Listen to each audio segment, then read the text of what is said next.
Hi everybody, it's nice to meet you all. Nice to be in this cool space. Uh, we are Cause and Christi. My name's Austin, but I go by Cause in the VR world. And we've kind of even branded it out, so we're now Cause and Christi LLC. Yeah. But we have been in this space for about 2 years, honestly, making professional world designs for corporate clients who need to do whatever they need to do. The range is all over the place, and we'll show you as we go through our kind of slides and talk about things. But yeah, let me see if I can figure out how to do all this at once. Yay, technology! Hey. So just to start out, I just want to start out, just a few of our more major recent accomplishments. We've actually worked with Golden Apple Comics in LA to recreate their shop and help them put on events for WonderCon, which is actually a real actual thing that happens in Anaheim, California. And it's sort of connected to Comic-Con, just a slightly smaller version, and these guys are connected to them. We ended up kind of recreating their shop by we had somebody go in there and give us a bunch of 360 photos of the space, and we just kind of eyeballed it and guesstimated and sort of recreated their shop. And then Christi went above and beyond, to be honest, on this one, and every single comic that is in the space is completely unique, and it is one sold on their website, so that was a nice little touch that they liked. Yeah. And some of the comics you can pick up, and yes, a couple of them you can actually they'll open and you can see the inside. And in the back of the space, instead of having a parking lot in the back, they actually had us build a sort of a convention center space, which kind of felt like a hotel kind of courtyard where they can have events and everything. And they've had people from Marvel and DC and heavy metal comics. They've had George C. Romero, and John Carpenter has even been in the space to give talks and do all kinds of stuff. So and then we did, moving on to the next tile there, we've got Baba Yaga, which is a movie that was released on the Oculus store from Baobab Studios, and it's a 360 animated film where you are kind of a character in the film, but it's all from your point of view.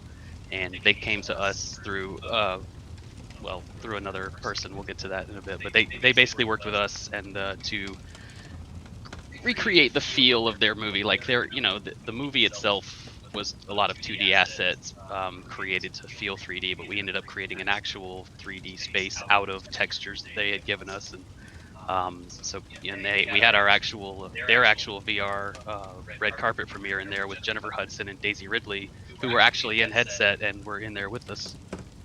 So they did all that stuff, and we're going to touch on all this stuff along the way. But then we also did a holiday party for Google Cloud in a wintry kind of Aurora Wonderland, and then that was cool. We'll have some talking about that in a minute. But then really Act Now VR for the United Nations is probably the pinnacle of what we're doing at the moment.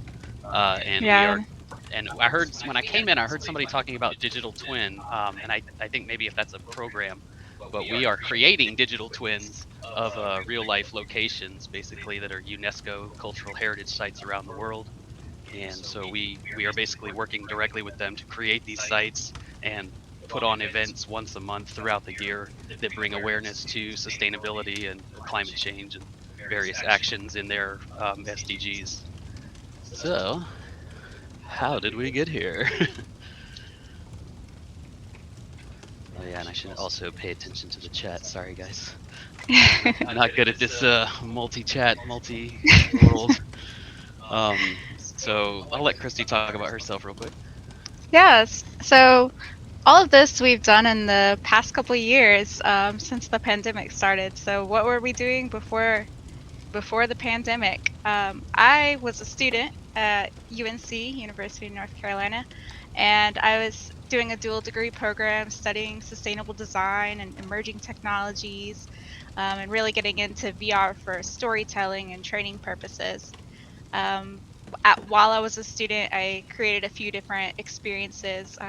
My first VR experience was actually a interactive 360 experience. That was immersive storytelling as a documentary highlighting homelessness in North Carolina. So I knew somebody who was living in homelessness and let him use the 360 camera so he could tell his story. And then later I went in and added the things that you could click on and learn more about various places that were important to him. From there, I started working at 3 different labs on campus related to virtual reality, helping other students learn how to create experiences, and then started working on my master's thesis, which was another interactive 360 experience. That's the patient's point of view going through a trauma resuscitation. And that was paired with an internship. So I was working at 3 labs, but then also doing an internship at our university School of Medicine, which later turned into a full-time job where I now work by day when I'm not doing Cause and Christi world builds. During the day, I'm an XR instructional media producer at the University of North Carolina School of Medicine, IT. And so this is all pre-pandemic. Austin, if you want to talk about your pre-pandemic. Sorry, I was muting myself because we're in the same room, so I think we might be echoing each other. I'm a pro photographer for probably like 15 years now, and cinematographer. I've done a lot of video, and one thing I think that actually helped me when I transitioned into 3D design was the sense of spatial awareness. I also did a lot of website and user interface design, so I'm familiar with creating flow for new users to get into things. And I've got some programming experience. I've created a chatbot in Discord for crypto, like everybody else at this day. But it was a fun experiment. It's still running in 4 different coin servers, but I'm not really paying much attention to it because of the 3D world building thing has kind of taken off and taken all my attention away. And I also, I'm audio engineer and musician, so working with sound a lot too, and understanding how sound actually helps every experience, for whether it be a game or a movie, a story, anything. The audio is the most important when it comes to anything, because bad visuals can be neglected by the brain, but bad audio will take you right out of an experience immediately. So yeah, so basically we were doing things, and then guess what happened? Something that I don't know if you guys have heard about it. It was this little thing that happened. Basically, oh wait a minute, let me give it. Basically, we were just doing like everyone else does. Kind of, my industry died. Photography dead, gone. Large events not happening. So I was just kind of sitting around, and I do have a side job with an office doing some graphic design. They were nice enough to furlough us with that sweet government money for a few months. And during that time, I thought, well, I'm going to get into game design because Unity was giving away courses for free. And I thought that would be kind of fun. And just before that, so we were in, the pandemic hit, we were in lockdown. At that time, we were still in 2 separate cities. So I was up in Chapel. We were about 2.5 hours away, separately in lockdown. And I had recently gone into a little thing called AltSpace VR, for an Educators in VR conference, and had started exploring around, getting a feel for the social VR environment, and mentioned, hey, you should come into AltSpace and we could hang out in virtual reality while we're in lockdown. And Austin quickly came in and got inspired just like I was, and that's when our journey in world building for social VR began. Yeah, let's see. Let's get into it. Oh, well, we didn't. Okay, we're missing a slide. So anyway, let me get into it. So we got in there. We were hanging out. Most of what people were in there doing was kind of educational talks about trying to, gathering, having talks. Some people were doing school, for kids who couldn't go to school. They were doing kind of like a VR online schooling and everything. But everything I would say was, it's a Microsoft universe. It was a little tame. I come from a clubbing and a nightlife background, and a lot of production, DJs and videographers and stuff. So I saw a lot of potential in here, and I actually ended up building a nightclub template called the Flying Saucer, which was a retro future neon like flying saucer through space. And I meant to put slides in, sorry, but it's still up in AltSpace if you go there. But it was cool. It was a hit. We had a good time. We had a lot of DJs come in and play, and a lot of fun. And while we were in there, at the same time, the people from Burning Man actually came into the space, and they were like, well, hey, it's the pandemic. We can't do Burning Man. We want to do a virtual one. They chose AltSpace for the main reason that, 2 reasons. 1, the community is a little better than VR chat. There's a lot of trolls over there. And 2, they actually let you keep ownership completely of everything that you upload to their servers. So Microsoft doesn't own the stuff that you upload to AltSpace. You get to keep ownership, which is super nice. So that kind of aligns with burner principles and people who want to build their own things and obviously keep them and do what they want with them. It's nice. Finding the links, sweet. So we got, we are burners ourselves. I go to Burning Man regional events. I even run a theme camp at one in Georgia. But we just got to talking and like, hey, you guys are trying to do this thing we love. We know how to do this thing you want to do. Click, click, click. And we got on board to kind of help them out. We ended up really kind of in a leadership role of helping disseminate information across the entire community, getting like how you do this and that, and how do I light my scene? How do I bring my Blender model into Unity? You know, like we had to create all these on-the-fly tutorials, and at the same time, I feel like we were really pushing the platform to the limit, finding its limitations, and they don't have very good documentation. So we, the burner community, ended up documenting the entire app basically for them, and all the newbie guides and stuff are ones that we've all written, and it's pretty funny. So I don't know if you can see these here. Let me just say, so we kind of like, part of the spirit of burning is volunteering. Basically, the entire thing is run ground up by volunteers, and when they were trying to port it over to VR, you know, obviously a lot of these people aren't technically capable. They're not just going to be like, oh, I do this thing in the desert. Surely I'm going to know how to build a world in Unity. No. So we actually volunteered our time to help bring some of these camps in and built their camps for them under their direction and everything. And Christi worked on the Merry Mad Tea Party that you see on the top left, and I actually helped bring in the Hug Deli on the bottom left there. And then on the bottom right is my flying saucer that I turned into. I basically set it on fire and turned it into a Burning Man camp. And these are just different pictures. Oh, and I should say the top right tile, Burning Man won 3 awards that year from the PGA Awards, Best Innovation, and we got the No Proscenium Audience Choice Award, and another one on the next slide. But it was amazing, as you can see, to see people interacting in these spaces. Building these things are one thing, but really the connection and the interaction that you see between people is what's key for me anyway.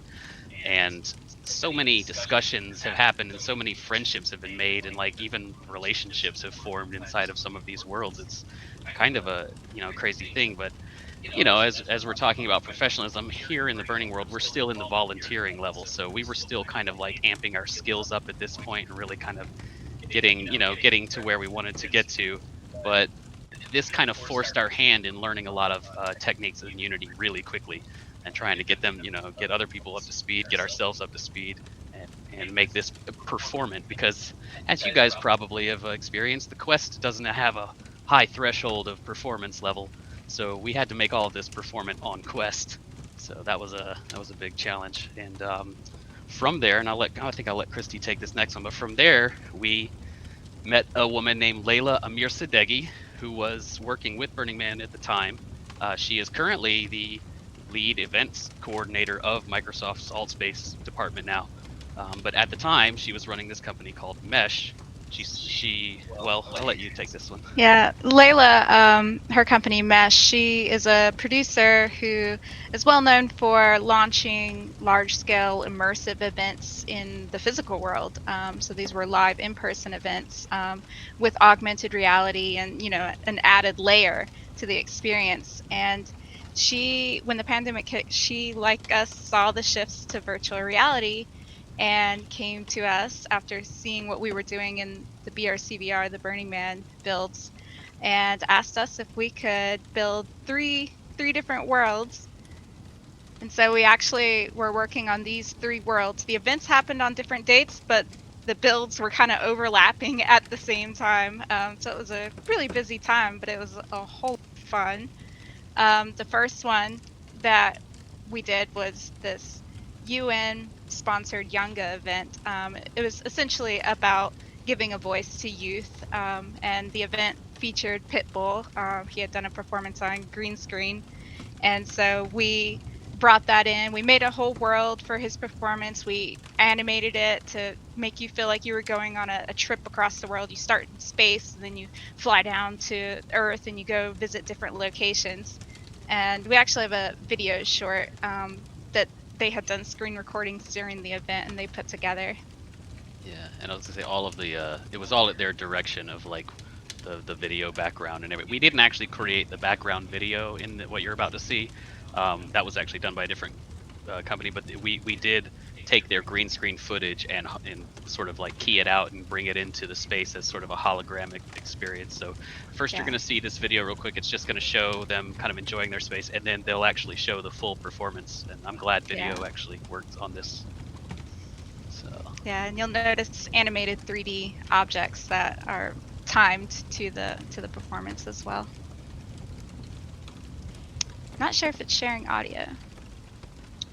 No, not hearing any sharing audio. I don't. No, think so. it's not. Okay, how do we do that? You can share, when you share your screen, there's the option to share a tab, and there is an option in that feature to click or select share audio. Does anybody know how we share audio from a video? Oh, I just thought I shared that. Sorry. Just a second, y'all.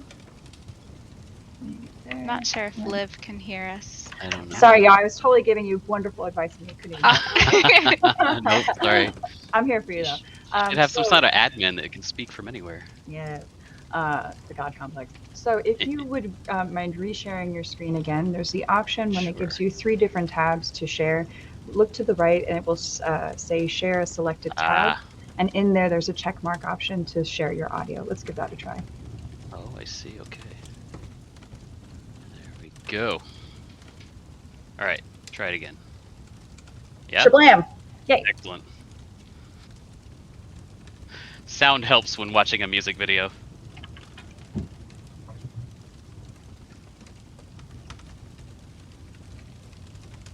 We also created all of the interactables in the space that people are playing with.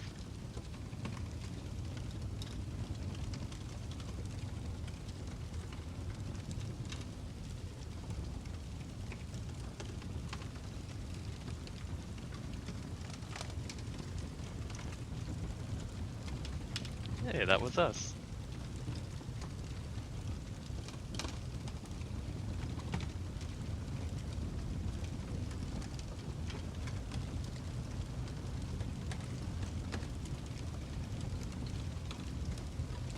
Hello everyone, my name is Kelly Lavelle, founding chair of Young Gut and CEO of Bridging the Gap Ventures, and I'm so excited to have each and every one of you a part of our VR after party. Let's go travel the world with Mr. Worldwide. Thank you everyone for being here. So now you get to see the performance. Faster than any virus. It's fear. Now when it comes to fear, you can either forget everything and run.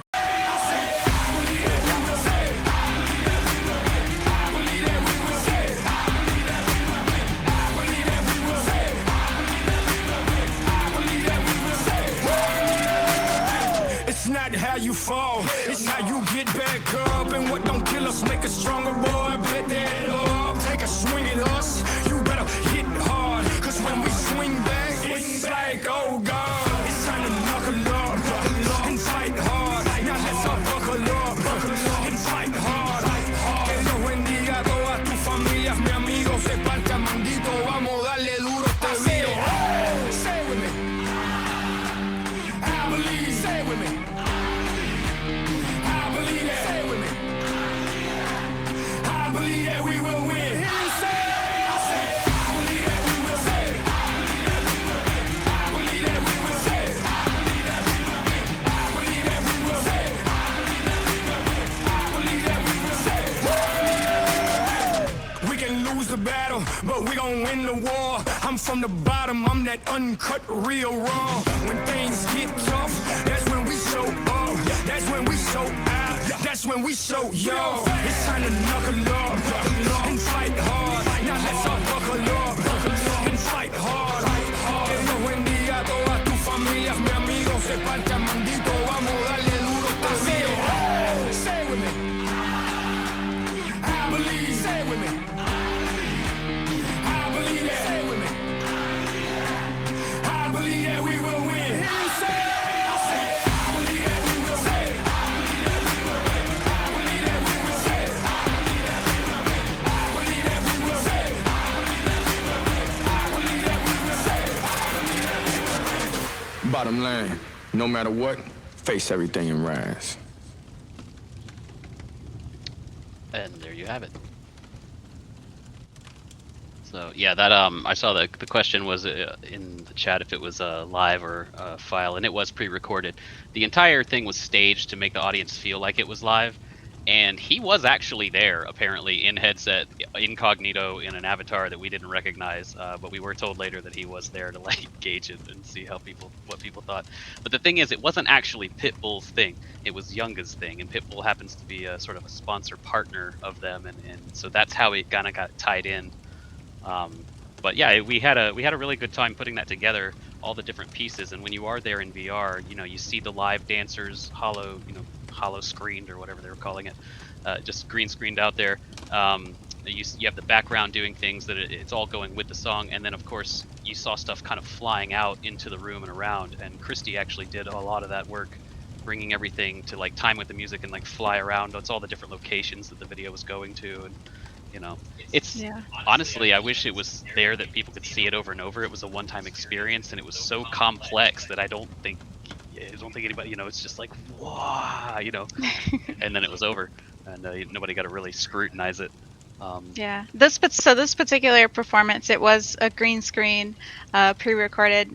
One of our next projects that we're going to be working on, which I can't officially announce any details, but I can mention that it will be a live holoportation, so it will be volumetric and live. Yeah, that's our current project that we are working on. It's not, but I wish it was to make you all happy. And so from there, at the same time, we were working on this steampunk inspired City in the Sky for the Solar Flight Club for their annual event. Every year they put on a solar industry networking event, and they're the largest social club for the solar industry out there. And of course, they weren't able to hold it in person, so they wanted to bring it into VR. So that was a fun build that we did for that group. If you actually look at this and you see the bottom right, you can see a few people standing around talking, and it actually gives you the scale of this world that they're in. It was quite a large build, and I don't know, did we have pictures from it? Oh, good. Yeah. Just a couple extra pictures. Yeah. So it was basically a solar-powered steampunk city floating in the clouds high above the Earth. Yep, and the centerpiece was a animated conjunction machine you see in the top left corner there. So the planet's rotating around the sun, and that animation, it's mathematically correct relative to each other, the speed at which the planets are going around the sun. Because why not? Because we're nerds. Yeah. So then Baba Yaga, which was probably the one that really kicked everything off for us. You know, the others were really great, but this one was connected to a really large event with celebrities attending and an actual movie studio, and it was kind of a big deal. And actually, from what I heard, I think Disney Plus picked it up and is going to do a series based on this movie. So our world might become relevant again. But you know, as you can see, right up there in the top middle, the two avatars in the center are Jennifer Hudson and Daisy Ridley, who did attend and had their handlers with them the whole time. It was an interesting experience, being wrangled in VR. But the space is absolutely huge. It starts out in a lobby that we built, so it's more of a traditional theater feel. It makes people feel, you know, connected when they first start. And then you come up these red stairs and you go down a long hallway, and it sort of opens up into the forest world, which is you know, using their textures and their assets. That, you know, we did most of the geometry work, but they did a lot of the texturing, and well, you know, we did it. They gave it to us. And there were character models kind of around, as you can see in the bottom right. Someone's posing with one of the characters, and there were interactables. You could put on a masks, and you could like pick up different props from the movie. And you know, and again, it is still there in alt space. This one actually is open to the public. It's called Baba Yaga's Forbidden Forest.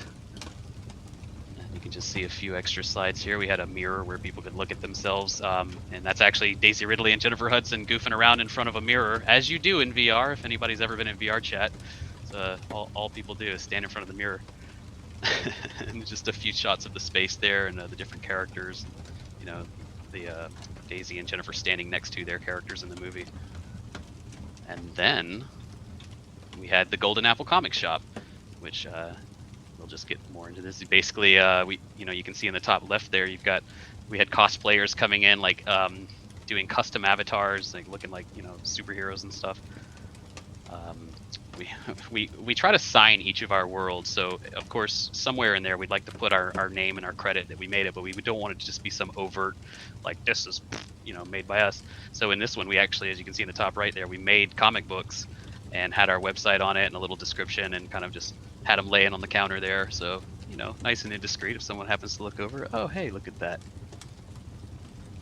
And then well, yeah, so let me back up for a minute. So this is where our professional end of things started to happen. So all these were paid jobs under the guise of Mesh, which was kind of our agent at the time. She was helping us kind of make these connections. But after this, we sort of established our Cause and Christi name at that point. And I was really adamant about the name being out there and not being swallowed up in the larger brands and the studio's names.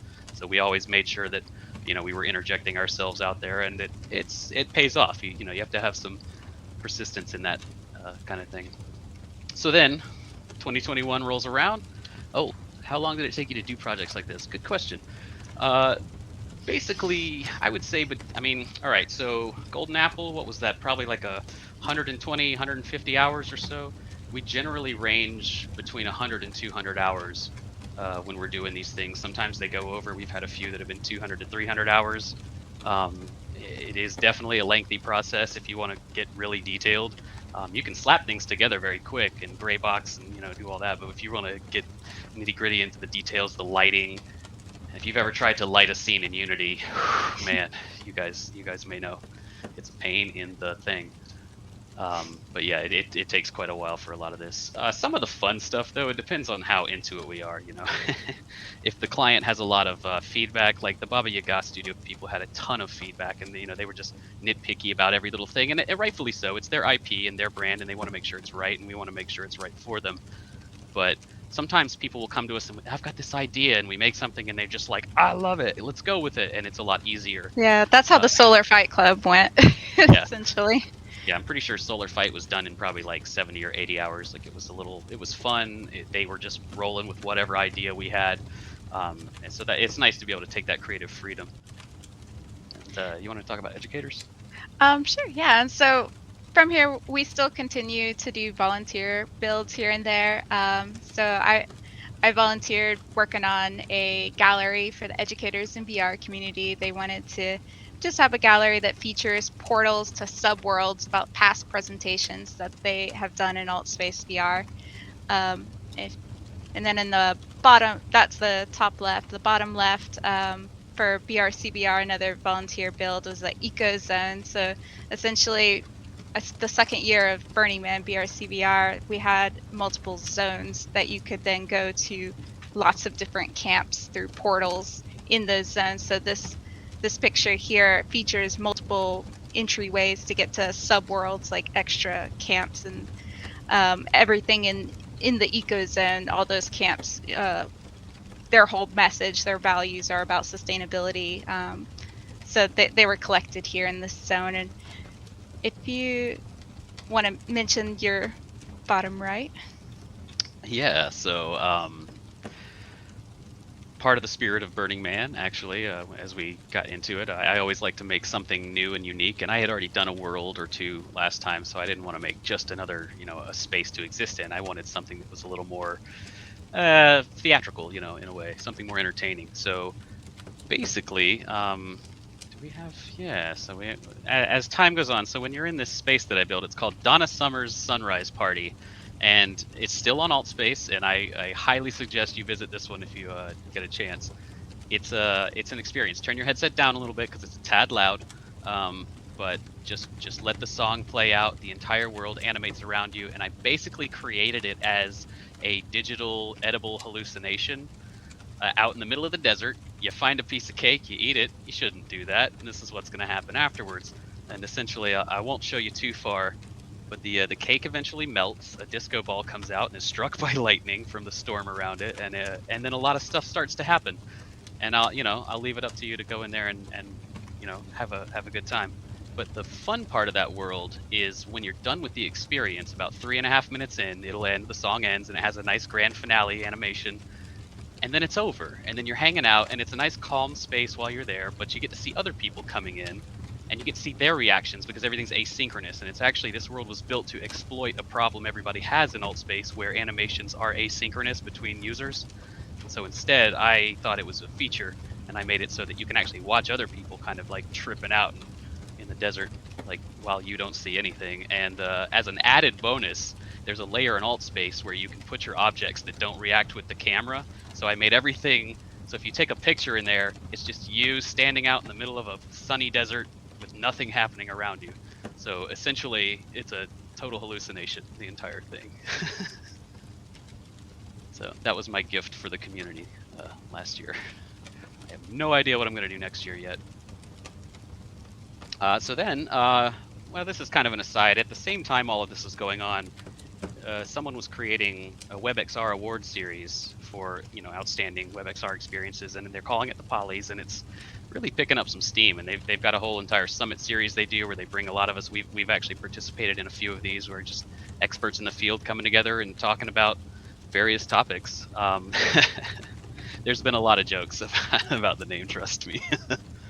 But what we did, the guys that came to us for the Solar Fight Night were the ones that, one half of that team was one of the ones running this, and so he really liked our steampunk world that we had already made, so we basically took that same model and repurposed it and created this more theatrical version of it, which is, it's really very much the same thing with a few, bells and whistles and different textures and some things missing. But there's us at AWE, because the guy you see in there in the black hat was the one who hired us for that build and actually ended up bringing us to AWE. He had some extra tickets and invited us out, and we couldn't not go, and that's actually why we're talking to you today.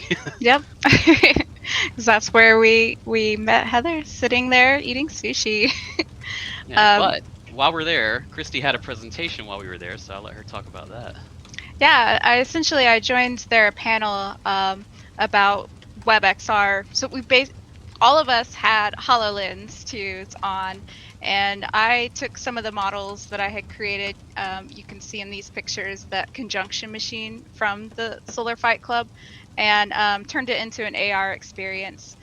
And really quickly, because this was all last minute, we were like, hey, you want to join this panel and get a paid trip out to Wait, I gotta say this. We were sitting in the back corner of another presentation on the floor on our laptop finishing this thing. Yeah, like, getting it turned into an augmented reality experience. And so the panel itself, there were 4 of us all in the HoloLens headsets. And each of us showed different experiences, and it all culminated in a live cast of all 4 of us in a shared experience. As well, we had a teammate out in Germany who connected into, so the shared experience, you could see her on screen, joined with us as well. And essentially we had a blast. It was an excuse to also get to meet so many people that we had become friends with entirely in virtual reality and had never met in person before this event. Including the BRCVR crew, because they were also there, just showing off all the awesome content that had been generated through the Burning Man BRCVR events. Yeah, they were taking people to my Donna Summer Cake experience live at AWE. It's pretty funny. Yeah. Oh, and of course, we had to have our poses. I didn't take my mask off because I'm a dummy. I should have for the photo, but it's a sparkly one. Morpheus, yes. So part of the whole thing of professional world building is you're going to have various clients, and one of ours has been this group called Morpheus XR, who are working to kind of create their own corporate VR ecosystem, but in a more fun way. Like they've done a lot of corporate retreats of bringing people into VR and giving them like scavenger hunts and activities and things to do. And as you can see, our winter lodge here. Well, the top left is a sort of a headquarters that we built for them, and then the rest of these are all from a winter lodge that we created for a Google Clouds holiday party, and that was hosted by Morpheus, but we were the world builders brought in on that.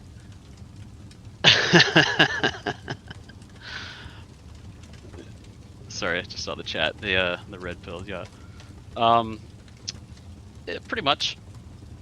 So, well, and we've done a number of things through Morpheus, but essentially what we do is we kind of we've built a few worlds and we end up contracting and leasing them out to their experiences. And we've also been working with them on developing their new app as sort of as advisors, since we've been using it, being in the VR space for a while and have had lots of different experiences. We kind of have a nice range of things we've dealt with and how we've had to get around certain things. So, you know, we're also helping that. And then, of course, comes the United Nations, which is our latest major venture. And yeah, I don't know. You want to talk about this one? Yeah. So essentially, we're brought on to work on the Act Now VR campaign. If anyone's familiar with the United Nations Sustainable Development Goals, the 17 Sustainable Development Goals that have been agreed upon by multiple countries to as far as what we need to do to achieve a more sustainable future. And the Act Now campaign is all about encouraging actions towards a more sustainable future. And so each month there is going to be a new Act Now live event that's open for 24 hours only on that day. And then it goes away for the rest of the month until the next event on the following month. And then the previous worlds open back up for those 24 hours as well. So far we've completed 2 of these, and they were a blast, and so awesome to see people learning about sustainability and actually engaging with these topics. You could walk around and hear so many really meaningful conversations, which was the whole point of this campaign. And we do have a video here from the event. Yeah, so just to preface it real quick, the first world we did in January was the Al Wasl Dome in Dubai, which is this massive, massive projection dome that was used for the 2020 World Expo headquarters for the UN. And it's a really intricate, you'll see it in this video, it's a very intricate geometry with a lot of mapping. And if anyone's ever done intricate UV mapping, I sat there for 16 hours straight doing this mapping.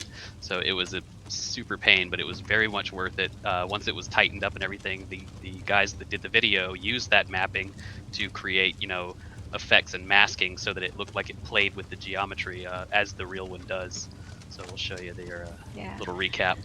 So that's our first world, and each of these worlds will have this Lotus lobby that we're zooming in on now, which is the Learning Center.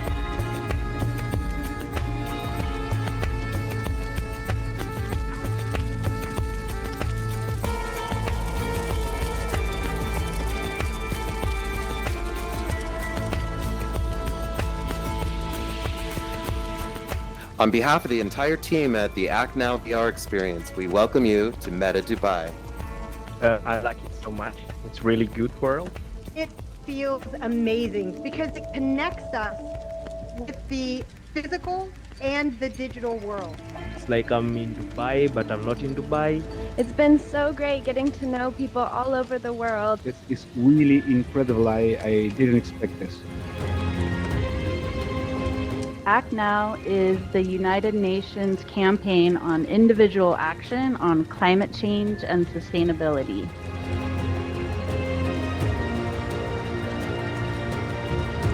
Surprisingly makes you feel like you're with people. You do get that feeling of being physically there. So excited, incredibly passionate about the SDGs, the Sustainable Development Goals.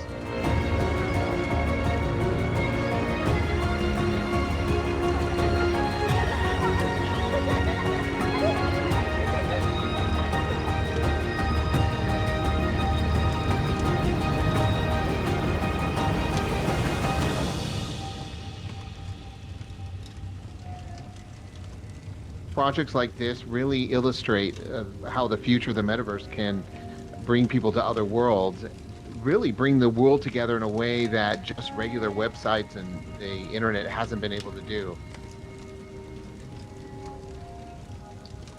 So there is that one.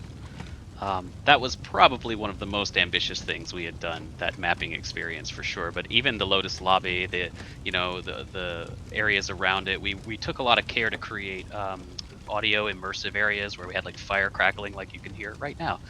We had crickets in some areas. We had an area where there were as a drum circle, so we had sort of a little drum beat going, and just these little touches to make sure you were feeling it a little more than just seeing it. Even the holographic Earth spinning in the middle of the lobby, if you got too close to it would be, you could get a nice sound out of it.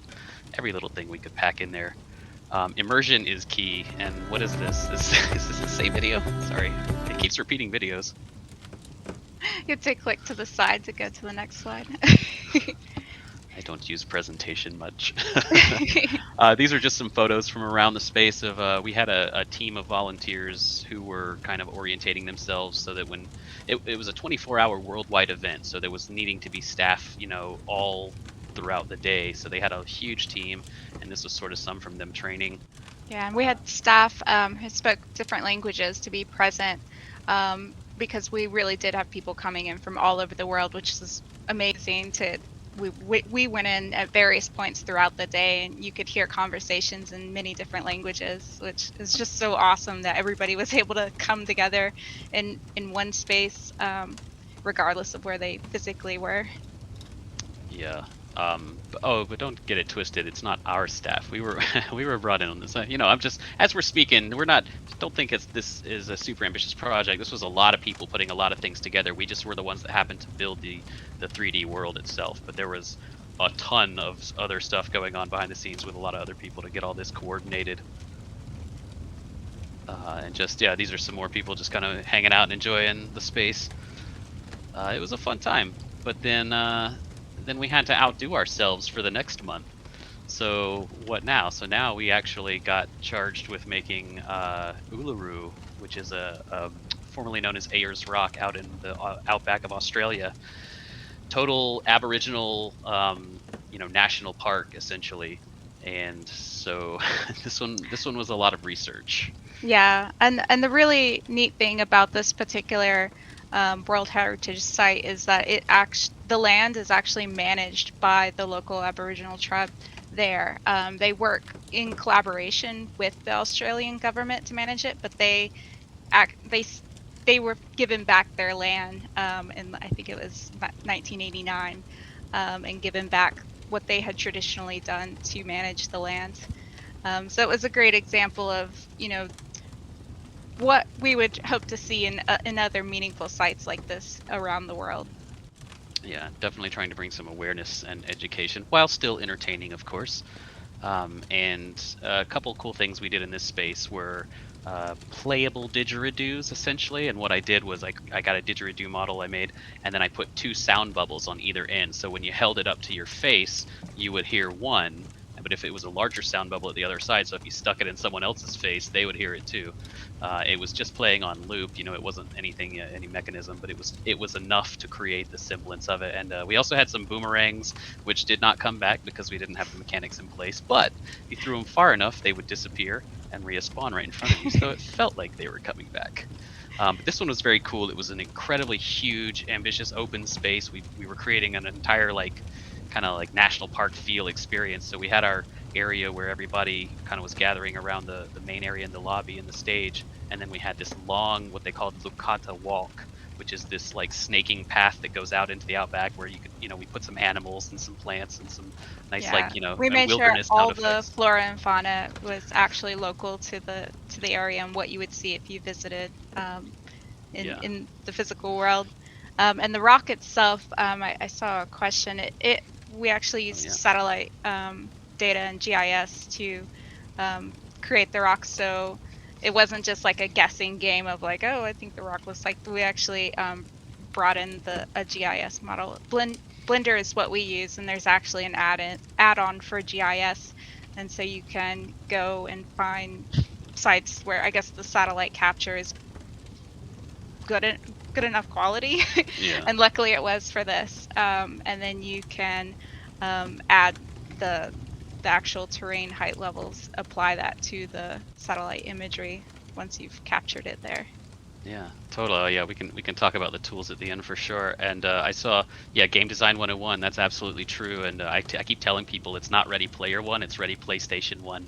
You know, very low end graphics. You have to use these trickeries to keep, to keep the keep it feeling immersive without breaking the experience. So this is a video they put together of this space. Luckily, we've got these great guys like filming our spaces for us now, so we have stuff to actually show off. Whoa, it's a little loud. Sorry, guys.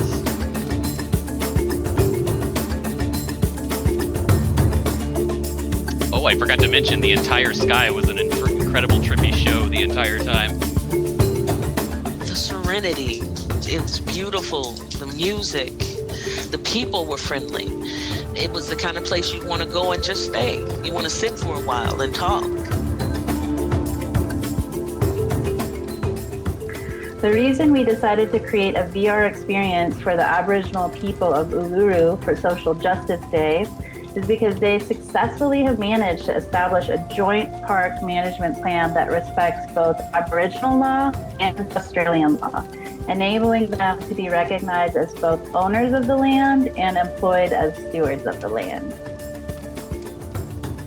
This is a UNESCO World Heritage Site that we have redesigned as a three-dimensional environment and immersive experience here in AltSpace VR.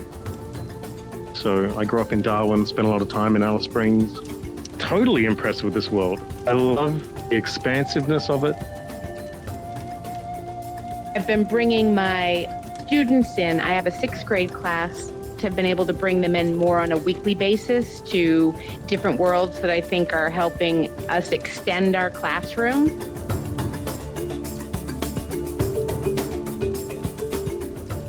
Because anyone could just go to a website or read a book or a journal, but the way we interact in this platform is unbelievable. Pretty amazing how everything is sort of brought to life in the virtuality world, and how you can really interact with everything in the environment here. It's really, really awesome what you've done here, and I think there'll be a lot of Australians happy with what you've made. What you guys are doing and making people aware that this is how beautiful our land is, and we'd love to keep it this way.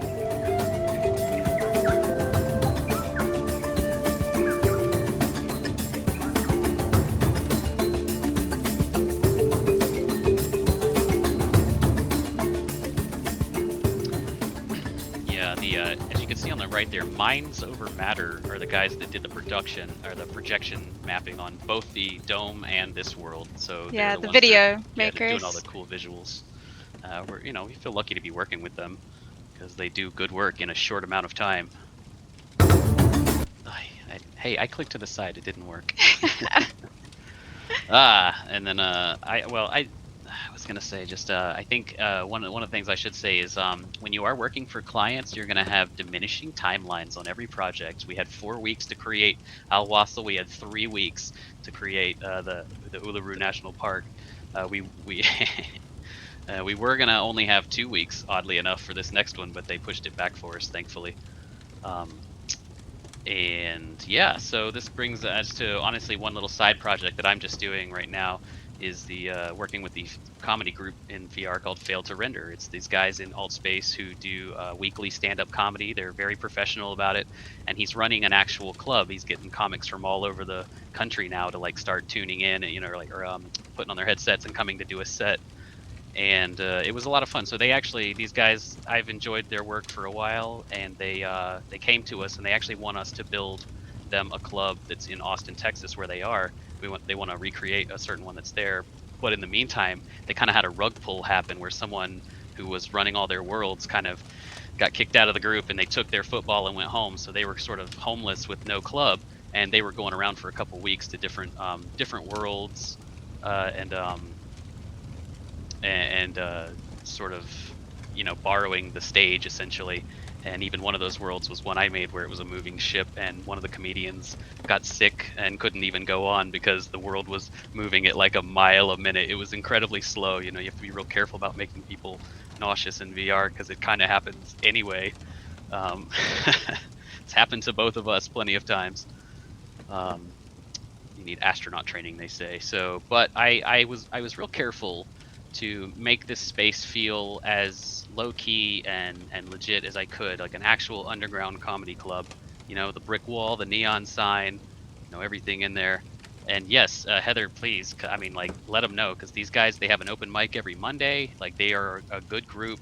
They're doing really good things, and they're very funny. I mean, you know, and we were laughing like crazy just last night. In fact, there's a show tonight, 10 p.m. Eastern. Get into Alt Space and go find the Failed to Render event, and you'll see this club and a bunch of funny comedians. And this is just something I kind of whipped together for them. I think this club, there's about 45 hours put into it so far. And it's just, as you can see, it's you've got a top left, you've got a green room space for the comedians to kind of hang out in the back. And one of the problems we find in alt space is that everybody wants a camera and a render screen. So I'm sure you guys have worked with render textures before, but they can be costly for production. So what I actually did was I created a transparent window that allowed the comedians to look at the club and just see the back face culling and just see the club from behind, so they can actually watch what's going on. As you can see there, kind of in the, it's a little small. But this kept me from having to use a monitor and a render texture, and they could still see what was going on and when the next one was ready to go.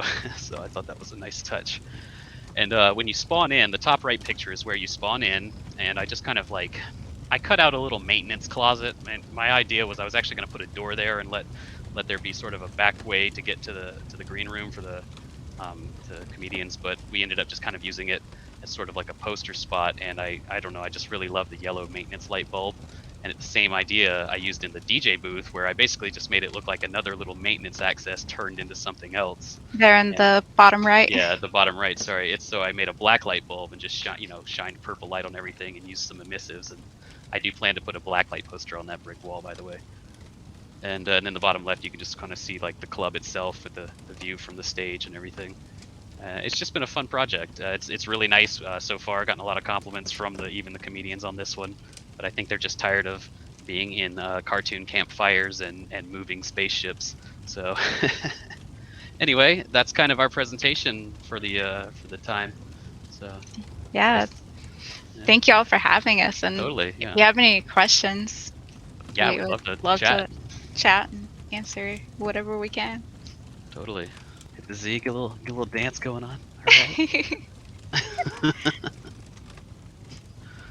I like the little dance. Yeah, I love the dance. The Z for everything. Yeah, that was phenomenal. I have so many sticky notes here of written questions, but I'm gonna not make this about myself and give space to other folks to share questions. So if you want to share a question with Kaz and Christi, you can drop them in the chat. Certainly, I see some folks are doing that right now. That's great. If you want to share your voice, we know how sound is super immersive, and we learned that through this presentation. You can jump onto this blue rug, and everybody will be able to hear your question. So whatever way is more comfortable, take it away. Real quick, I see. Yeah. Yeah, for this first question, I was just going to mention, we actually do all our modeling in Blender. Mm-hmm. Back when I was in school, I learned in Maya, but Maya is not free once you graduate. So quickly shifted over to learning Blender, and I like Blender a lot. And I love Blender. Awesome. Yeah, so we do all our modeling in Blender. Then we bring it into Unity and just do a few final touches before uploading to AltSpace from there. Yeah, keep it kind of low poly, with well, yeah, I think both of us prefer Blender. I'm sure you prefer Blender over Maya at this point. At this point, probably, because it's been 2 years of awesome projects, whereas in Maya it was like class projects. So. I feel like if we were maybe using them side by side, we'd have a better judgment, but we have a lot of bias towards Blender now since we've been using it for so long.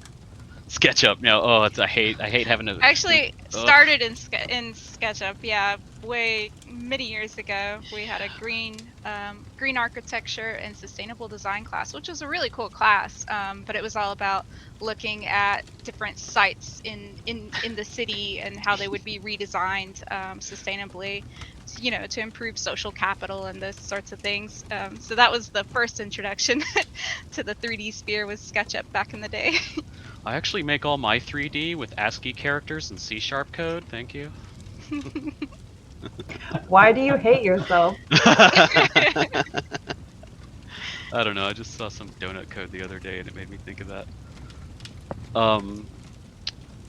Do you add the VR rig and network? Oh, so the VR stuff is all luckily handled by AltSpace, which is one reason why we like building for social VR, because so much of that stuff, like the interaction, the grabbing, and all that stuff, there's already mechanisms built in place that we can just plug right in. Nice. That donut. Yeah, that is one of the lucky things. But and it's kind of funny because when we came in here and I saw you guys' actually presentation on the rigging and the hands and the grabbing and stuff, it's actually fascinating to us because we don't get to work with that end of things much. So while we know how to, we're really good at bringing things in and lighting in Unity, we're not so good at scripting because AltSpace actually doesn't allow C# scripts. So all of the scripting has to be done through their external Node.js based MRE system. And yeah, it's a pain. It sucks. We wish it would not like that, but hey, it's Microsoft, so whatever. Yeah, basically, you bring a kit object in, and you create basically any object can be a kit object, and when you bring it in, you can define both its interaction point, which is basically its grab origin, and you use that to create its orientation and offset from your hand, and then you just literally click a button that says grabbable, and it becomes grabbable. You can even change the scale in which so when you grab something, it becomes super big or really little, and that can be fun too.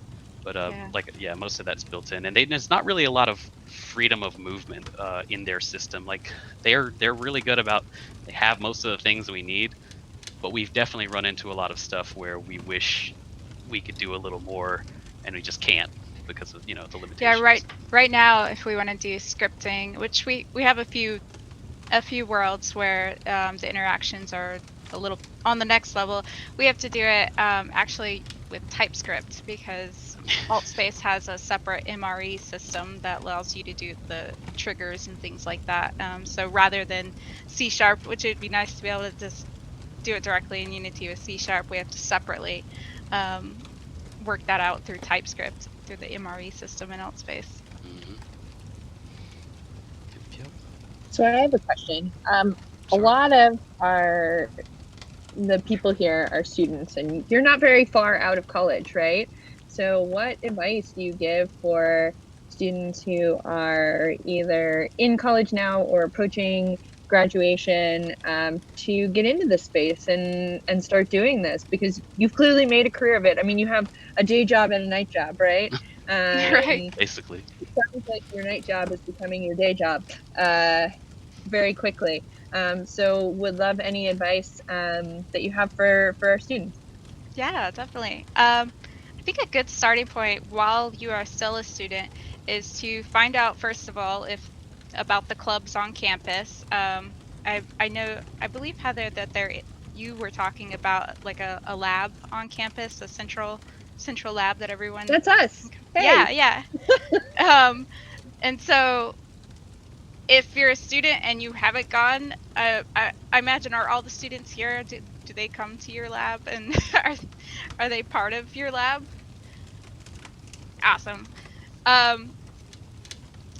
So at UNC, we actually our different departments all have their own little VR lab instead of one central lab that covers all of campus. So the School of Media and Journalism has its Emerging Technologies lab. The Humanities Department has its own VR lab, different labs. And I actually ended up working for all the different labs, as well as then the library system. So I think getting a job with some of these departments or volunteering is a great way to just kind of get your foot in, actually get hands-on with making experiences or helping others learn how to make experiences. So that's a lot of what I was doing, working in these different labs, was going into classrooms with VR headsets and getting students into experiences, and then holding workshops just to walk through like how you would create an interactive 360 experience, or how you would 3D model something. So finding labs that can offer you a path to teach is one of the best ways to learn. And then through that, other departments, at least at UNC, other departments would come to a workshop that I was holding in this other department, and they'd be like, hey, we need some help over in our department. Can you come help with this? And that's essentially my path. Was just started in this VR lab. This other lab and department came and saw, I was like, hey, can you also do this here? And then this one, hey, can you do this here? And that's how I actually ended up at UNC School of Medicine IT. The School of Medicine wanted to get into XR for curriculum, and they didn't have anyone doing anything in XR there.